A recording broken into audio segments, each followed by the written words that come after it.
Hi friends, स्वागत है आपका अपने YouTube channel cricket talk with Sumit पे, जहां पर हम क्रिकेट के इन डेप्थ एनालिसिस करते हैं और अपनी एक व्यू पॉइंट रखते हैं जो भी गतिविधियां क्रिकेट फील्ड पर हो रही होती है या फिर क्रिकेट फील्ड के बाहर हो रही होती है। आज बेंगलुरु में 5वां T20 खेलना जाना था इंडिया वर्सेस ऑस्ट्रेलिया का। और जैसा कि मुताबिक था कि ये एक रन मशीन इनकाउंटर होगी यहाँ पर, और रनों की अंबार लगेंगे यहाँ पे, चौके छक्कों की बारिश होगी यहाँ पर। लेकिन पिच यहाँ पर उल्टा मिलता है, और पिच यहाँ पे थोड़ी सी फंसी हुई, थोड़ी सी ग्रिप, थोड़ी सी स्पिन, थोड़ी बाउंस ज़्यादा, इस तरीके की पिच थी जो कि आइडियली शूटेड था स्पिनर्स को, और आइडियली सूटेड था स्पेशली आपके अक्षर पटेल जैसे बॉलर को, जो थोड़े टॉल लेफ्ट आर्म हैं और थोड़ा सा जो रिस्ट और फिंगर दोनों यूज़ करते हैं।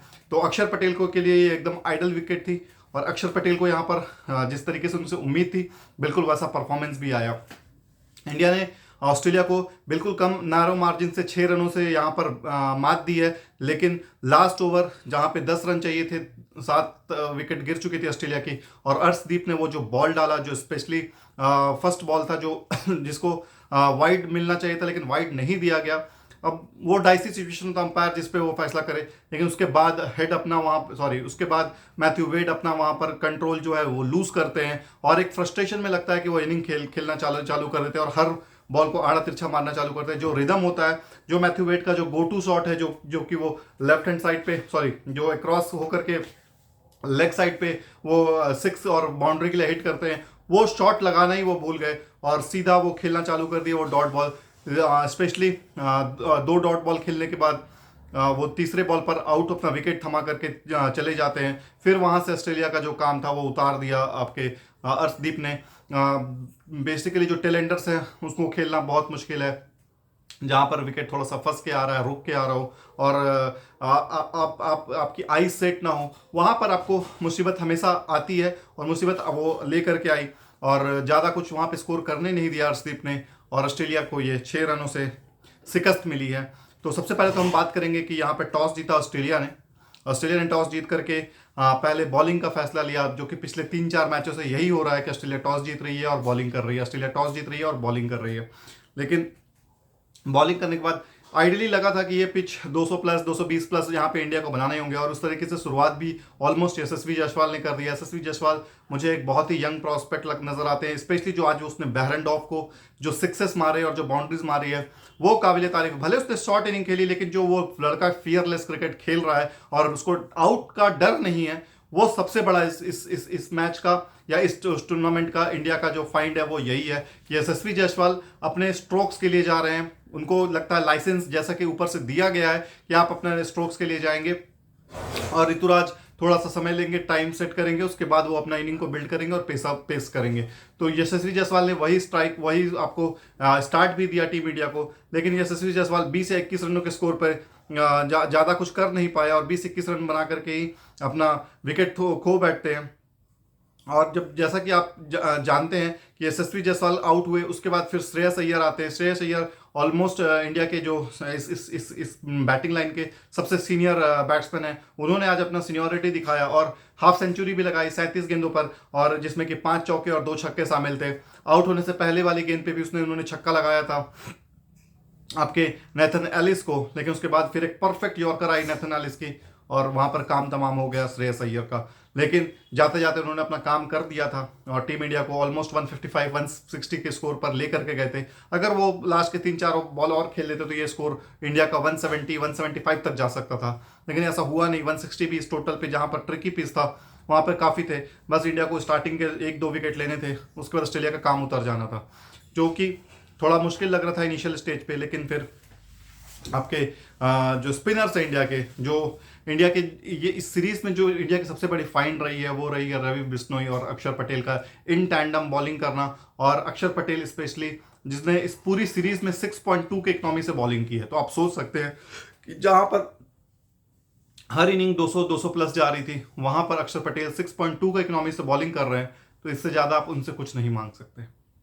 और मेरा मानना है कि इंडिया की जो इस सीरीज के जो सबसे बड़े फाइंड थे वो थे रिंकू सिंह और आपके जितेश शर्मा। इन दोनों ने बहुत ही अच्छा प्ले किया है। ऋतुराज का तो चलो लोग जानते थे कि आईपीएल में अच्छा खेलता है, और उसने इंडिया के लिए 2-3 मैचेस खेले भी हैं अच्छे से।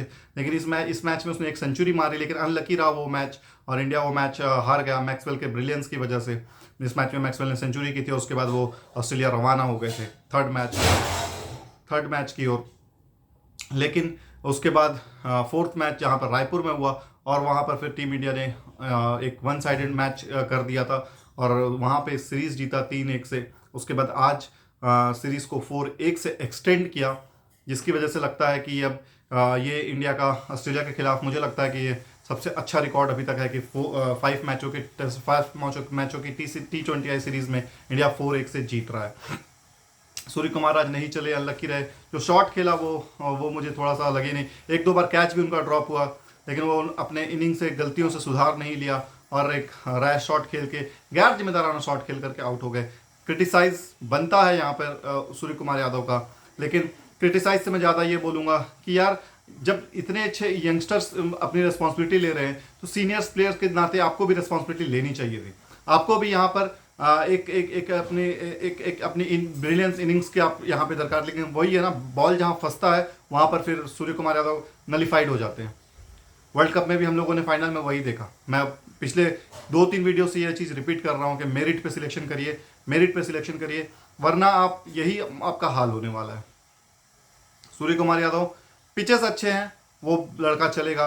पिच जहाँ से भी स्पिनी और फिशी फंसने वाली होती है, फिर सूर्य कुमार यादव आपको वो सूर्य कुमार यादव नज़र नहीं आएंगे और एक ऑर्डिनरी प्लेयर बन जाते हैं जहाँ पर बॉल थोड़ी सी भी ग्रिप ले या स्पिनिंग ट्रैक वो बन जाती है। तो लेकिन उसके बाद अक्षर पटेल ने आज जो इनिंग खेला 31 रनों का 27 गेंदों पर, और इसमें 2 चौके और 1 छक्के शामिल थे, और साथ ही उन्होंने बॉलिंग में भी बहुत अच्छी बॉलिंग की थी और इसी वजह से उनको मैन ऑफ द मैच का अवार्ड भी मिला कि आज के वो प्लेयर ऑफ द मैच बने।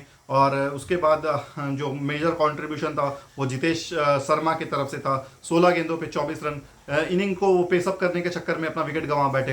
इंडिया एक समय पे 40-50 रन पे 4 विकेट गिर गई थी, फिर वहाँ से जितेश शर्मा और श्रेयस अय्यर की एक अच्छी पार्टनरशिप बिल्डअप हुई, 96-97 तक स्कोर को लेकर गई ये दोनों 12 या 13 ओवर के आसपास। उसके बाद फिर जब 97 पे 5 विकेट गिर जाती है इंडिया टीम की, तो लगता है कि 120-130 से ज़्यादा इंडिया टीम नहीं बना पाएगी, लेकिन अक्षर पटेल वहाँ पर स्टैंड हुए, खड़े हुए, और ये एक मैसेज गया ड्रेसिंग रूम को कि जब तक मैं खड़ा हूँ 140-150 भी हम जा सकते हैं, और ऐसा वो करके भी गए।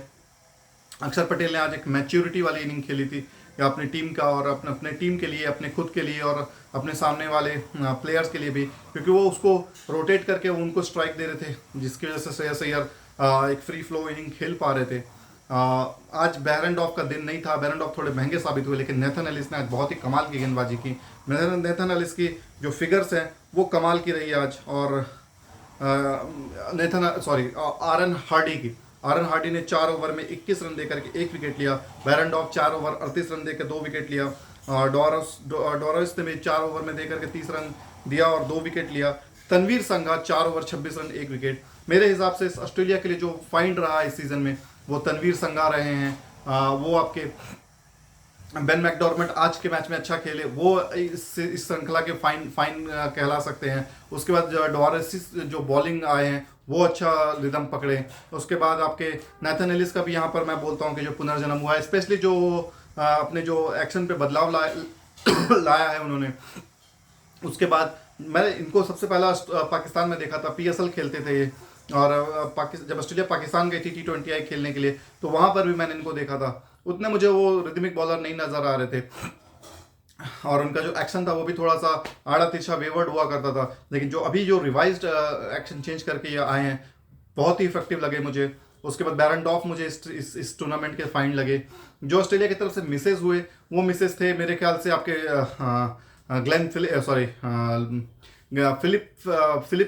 लुइस फिलिप हुए हैं। उसके बाद आपके पास जो फ्लॉप हुए हैं टिम डेविड मुझे फ्लॉप नज़र आए। उसके बाद मैथ्यू शॉट फ्लॉप नज़र आए हैं इस पूरे टूर्नामेंट में। उसके बाद मैं बात करूंगा तो ट्रेविस हेड का भी इसमें नाम डालूं तो वो भी गलत नहीं होगा। ट्रेविस हेड इस सीरीज में पूरी तरह से फ्लॉप नज़र आए। मुझे नहीं लग पता कि ये किस तरीके से ये बंदा वर्ल्ड कप फाइनल में सेंचुरी मार दिया। जिस तरीके से ये खेल रहा था, मतलब देख के लग ही नहीं रहा था कि ये वो टच या क्लासी प्लेयर है। आड़ा तिरछा शॉट खेल रहा है, लग गया तो ठीक है, नहीं लगा तो फिर आप विकेट दे करके चले जा रहे हो।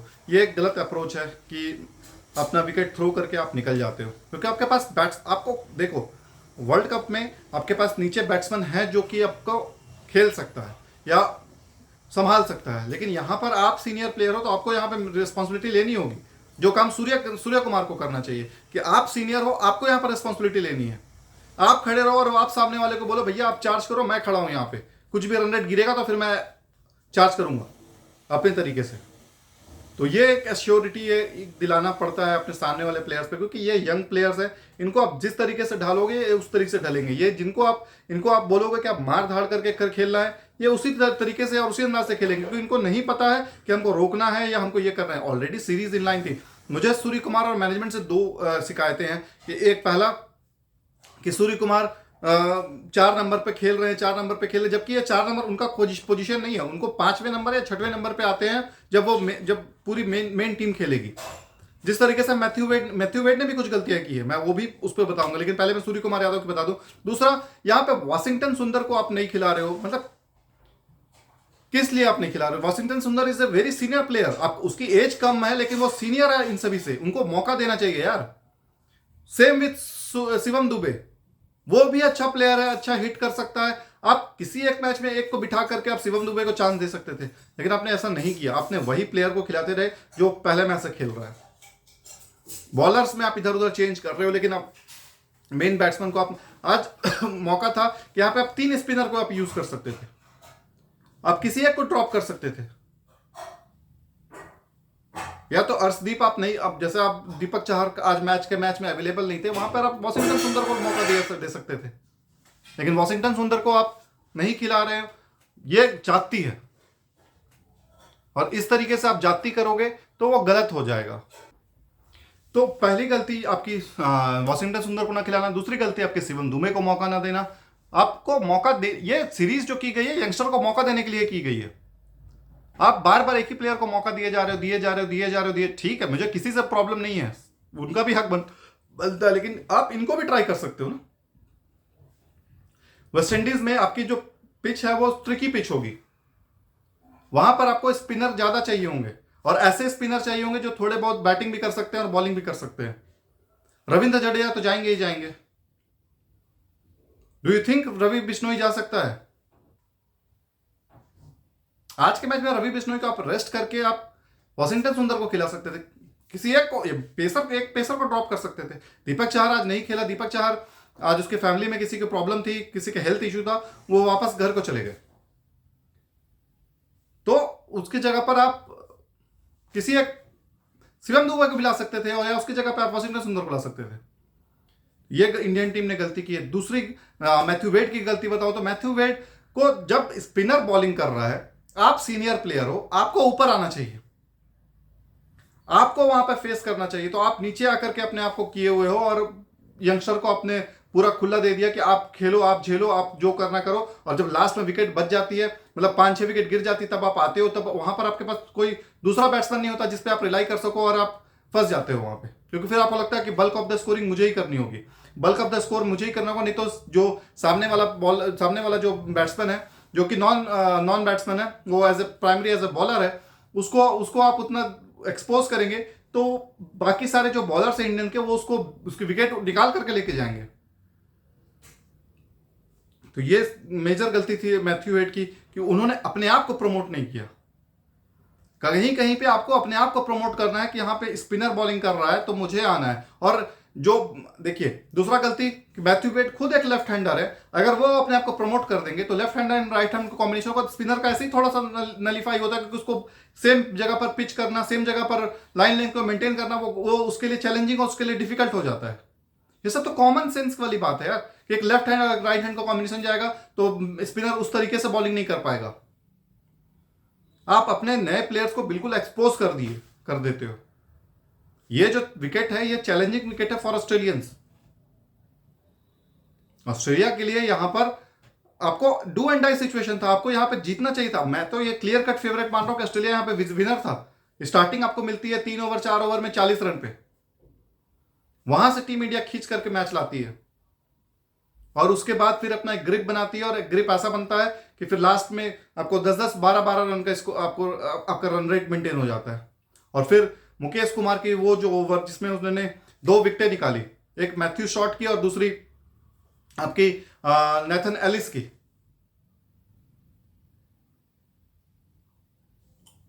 दो विकेट जब वहां पे, सॉरी नेथन एलिस नहीं, ड्रॉसिस की, वो जो दो विकेट निकाला उसने 17वें ओवर पे, वहां से ऑस्ट्रेलिया का काम तमाम होना थोड़ा सा शुरू हो गया। लेकिन फिर भी उसके अगले ओवर में मैथ्यू वेड ने दो बाउंड्री लगाई और गेम को अपनी तरफ खींच लिया। लास्ट के दो ओवर में उनको 16 या 17 रन की दरकार थी और उसमें से एक बाउंड्री आ भी चुकी थी। लास्ट के मेरे ख्याल से 8 बॉल पर 11 रन, 9 बॉल पे 11 रन चाहिए था या 8 बॉल पे 11 रन चाहिए थे। आसानी से ऑस्ट्रेलिया के हाथ में झोली में मैच था ये। लेकिन वहां पर मुकेश कुमार ने चालाकियां की, 2-3 डॉट्स करवाए और उसके बाद फिर लास्ट के ओवर में ऑस्ट्रेलिया को 10 रन की दरकार हुई और 10 रन बनाना उनको डिफिकल्ट पड़ गया। स्पेशली मैथ्यू वेड जो थोड़ा सा डिस्टर्ब हुए, वाइड नहीं मिला, वाइड गेंद होना चाहिए था, वाइड नहीं मिला, उसके बाद उन्होंने पूरा कॉन्सेंट्रेशन खो दिया और उसके बाद वही हुआ जो हाल पाकिस्तान का 2021 के जो T20I के वर्ल्ड कप में हुआ था। नो बॉल हुआ, विकेट कैच छूटा, उसके बाद तो 3 छक्के लग गए, बॉलर ने वो बॉलिंग करना ही भूल गए। और आज वही सेम चीज मैथ्यू वेड के साथ हुआ कि वाइड नहीं मिला, पूरी की पूरी बैटिंग ही भूल गए वो। वरना आराम से जो अर्शदीप 3 ओवर में 37 रन 38 रन खा करके बैठा हुआ था, वो आराम से आपका 10 रन 11 रन निकाल के देके जाता है। लेकिन मैथ्यू वेड अननेसेसरी प्रेशर में आ गया। और लेकिन जो सेकंड बॉल जो अर्शदीप ने आज डाला, वहां से मैच चेंज हो गया। जो यॉर्कर डाला और जो डॉट हो गई वो, उसके बाद मैथ्यू वेड को उस गेंद पर चांस लेना ही लेना था। वो चाहे कहीं पे भी फेंकता, मैथ्यू वेड उसको वहां पर उसको हिट करने जाना था। लेकिन अनलकी रहे कि बॉल टाइम नहीं हुआ और लॉन्ग ऑफ में वो कैच दे करके चले गए। जब वो आउट हुए तो वो मैदान छोड़ना नहीं चाह रहे थे, क्योंकि वो he was so much desperate to win this match. But ऐसा हुआ नहीं। ऑस्ट्रेलिया के लिए तो फाइंड मैंने बता दी। इंडिया के लिए जो फाइंड थी वो थे आपके मुकेश कुमार, जो कि जबरदस्त बॉलिंग किए। उसके बाद अवेश खान का जो बॉलिंग एक्शन चेंज करके जो दोबारा आए हैं, वो उनके इंडिया के लिए थोड़ा सा अच्छा था। रिंकू सिंह का मैं नाम लूंगा, रिंकू सिंह की भी जबरदस्त परफॉर्मेंस रही है ये पूरे सीरीज में। जितेश शर्मा की अच्छी परफॉर्मेंस रही है, यशस्वी जायसवाल की अच्छी परफॉर्मेंस रही है। सूर्य कुमार यादव यहाँ पे लेट डाउन किए हैं टीम को। पहले में एक्सेप्ट द फर्स्ट मैच यहाँ पर उन्होंने 70-80 रन मारा था, उसके बाद सूर्य कुमार पूरी के पूरी चारों मैचों में फ्लॉप नजर आए। आपके जो अदर फ्लॉप्स प्लेयर रहे हैं वो रहे हैं आपके बैटिंग वाइज में मैं बात करूं तो आज का मैच छोड़ करके अक्षर पटेल बैटिंग में पूरी तरह से फ्लॉप रहे हैं सारे चारों या पांचों मैच में। और उसके बाद जो अदर फ्लॉप्स की बात करूं, अर्शदीप मुझे उस तरीके के रिदम में बॉलर नजर नहीं आ रहा जो आज से वो 1 साल 1.5 साल पहले हुआ करता था, जब मैं बोला करता था कि ये तीनों फॉर्मेट का बॉलर बनेगा। इसके पास पेस भी है, इसके पास स्विंग भी है, ये दोनों तरफ से बॉल को मूव कराता है। लेकिन वो चीज़ मिसिंग है मेरे ख्याल से। बैक का प्रॉब्लम है या किस चीज़ का प्रॉब्लम, वो एफर्ट्स नहीं लगा रहा है। कमर जब तक नहीं लगेगी, बैक जब तक नहीं आएगा, तब तक गेंद ना तो सीम होगा ना तो स्विंग होगा, सीधा सीधा जाएगा वो, आप जितना भी एफर्ट्स मार लीजिए। तो ये थी मेरी ये एनालिसिस इस मैच के लिए। मिलते हैं कल एक नए एपिसोड पे, नए चर्चाएं करेंगे। तब तक के लिए अपना ख्याल रखिए। जय हिंद, वंदे मातरम, जय भारत।